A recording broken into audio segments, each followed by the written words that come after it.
Gynaec டாக்டரை பார்க்கணுமா? ஐயோ ரொம்ப பயம். எதுக்கு இந்த பயம்? இந்த பிவிக்காக தானே. ஸோ நிறைய மித்ஸ் அதுக்கு இருக்கு. அதை நம்ம சால்வ் பண்ணுவோமா? ஹலோ எவ்ரிவான், நான் டாக்டர் அக்ஷயா, ஸ்ரீலக்ஷ்மி ஹாஸ்பிட்டலில் கைனகாலஜிஸ்டாக இருக்கேன். கைனக் டாக்டரை பார்க்கணுனால எல்லாருக்கும் ஒரு ஃபியர். ஏன்னா பிவி பண்ணுவாங்க. ஐயோ அந்த பிவி பண்ணோன்னா எப்படி நம்மளால மேனேஜ் பண்ண முடியும்? அதுக்கு நம்ம ப்ரிப்பேராக போகணும்னு நினைப்பாங்க. என்ன அந்த ப்ரிப்பேர்னஸ் தேவைப்பட போகிறது?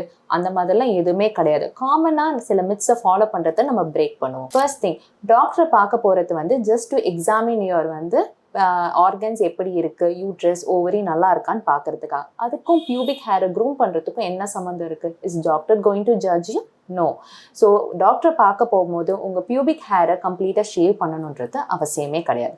செகண்ட் திங், நம்ம அந்த லோக்கல் ப்ரைவேட் பார்ட்ஸை நல்ல ஆன்டிசெப்டிக் லோஷனை வச்சு க்ளீன் பண்ணணும்னு நினைப்பாங்க. எதுக்கு க்ளீன் பண்ணணும்? If there is some infection, doctor has to find out. நீங்கள் ஆன்டிசெப்டிக் லோஷன் போட்டுட்டிங்கன்னா அங்கே ஒன்றுமே தெரியாது. So you won't be having any conclusive evidence. So அந்த மாதிரி பண்ணணுன்றதும் அவசியம் கிடையாது.